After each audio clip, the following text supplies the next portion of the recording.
네, 김영환입니다. 오늘은 조금 어려운 신학적인 내용을 좀 다룰 건데요. 먼저 데이비드 차라는 사람을 제가 여러 번 소개했습니다. 데이비드 차가 QR코드를 찍으면 문제가 된다. 체온계로 이마와 손을 재는 것은 위험하다.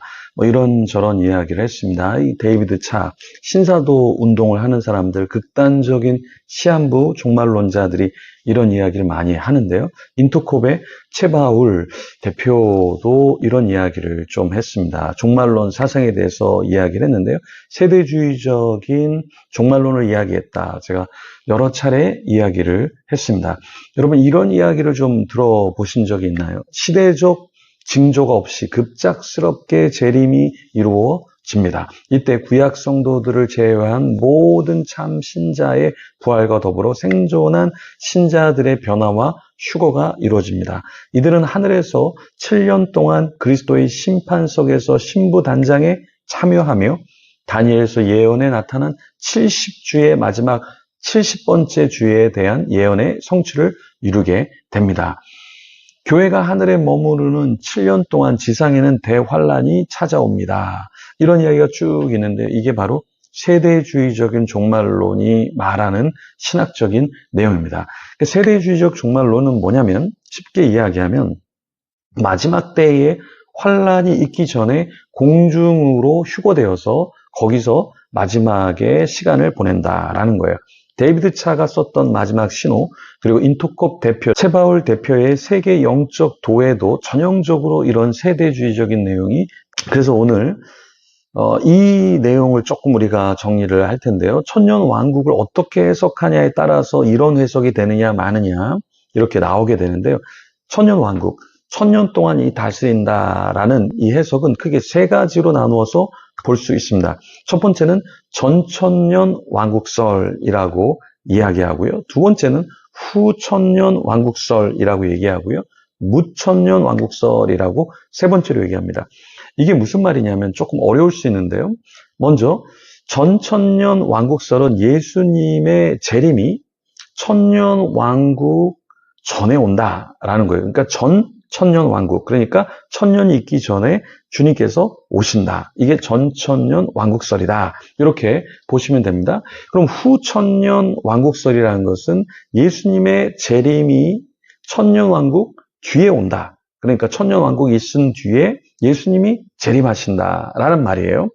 그럼 무천년 왕국설은 무라는 건 없다라는 거죠. 그러니까 천년 왕국이라는 것이 그냥 상징적인 개념이지 그게 일정한 기간이 있는 게 천년이라는 그 일정한 기간이 있는 것이 아니다. 이렇게 본다라는 거예요.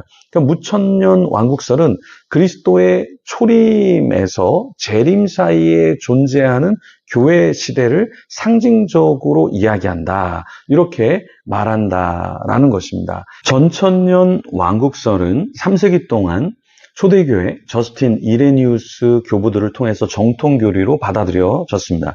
그런데 3세기 초에 몬타니스트라고 하는 이단들에 의한 문제로 이 내용이 오리겐에 의해서 거부를 당합니다. 결국에 431년에 에베소스, 그러니까 에베소 공의회에서 이단적 사상으로 취급이 되었어요.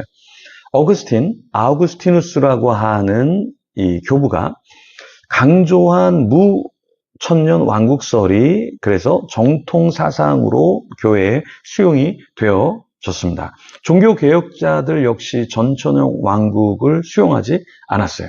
그러나 경건주의자들은 전천년, 그러니까 천년 왕국을 이룰 수 있다. 이렇게 생각을 했습니다. 독일의 프랑케, 슈페너, 진젠도르프, 18세기의 조나단 에드워즈는 이 땅에서 천년 왕국을 이룰 수 있다.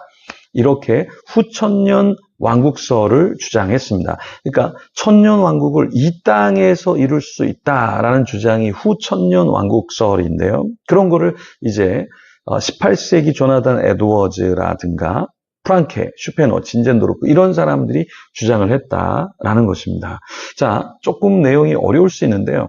요한계시록 20장 1절에서 6절의 내용을 보면서 다시 한번 제가 좀 설명을 드릴게요. 1절에 보면 또 내가 보매 천사가 무저갱의 열쇠와 큰 쇠사슬을 그의 손에 가지고 하늘로부터 내려와서 2절 용을 잡으니 곧 예뱀이요 마귀요 사탄이라 잡아서 1000년 동안 결박하여 3절 무저갱에 던져 넣어 잠그고 그 위에 임봉하여 1000년이 차도록 다시는 만국을 미혹하지 못하게 하였는데 그 후에는 반드시 잠깐 노일이라. 자, 요한이 볼 때 천사의 손에 무엇이 있냐면 무저갱의 열쇠, 큰 쇠사슬을 그의 손에 가지고 있었습니다. 그 천사가 하늘로부터 내려와서 무엇을 했냐면 용을 잡았어요. 그 용의 실체는 예뱀, 마귀, 사탄이었죠. 그런 존재를 결박을 합니다. 1000년 동안 결박을 한다. 이렇게 요한이 본 거죠. 그래서 이러한 내용이 있기 때문에 1000년이라는 그 문자 때문에 1000년이라고 하는 어떤 시기가 있다라고 이야기하는 것이 바로 전천년 왕국설이라는 거예요. 그러니까 전천년 왕국설이라는 것은 1000년이 있는데 예수님이 오시고 1000년이 있다라는 것이고요. 무천년설은 그냥 교회 때, 그러니까 초대교회 때부터 지금까지가 천년 왕국이고, 그러니까 특별히 1000년이라는 기간이 없다. 이게 무천년설이라는 거예요. 그러니까 후천년설이라는 것은 이 땅에서 1000년이 도래하고, 그래서 더 좋은 세상이 이 땅에서 이루어지고, 나중에 1000년이 끝난 뒤에 주님이 도래한다라는 거예요. 이제 여러분이 어느 정도 감을 잡으셨을 거예요. 그러니까 요한이 보좌들을 보니까 거기에 앉은 자들이 어떤 권세를 받았냐면 심판하는 권세를 받았다라는 거예요. 어떤 자들이 그리스도와 더불어 1000년 동안 왕노릇하냐?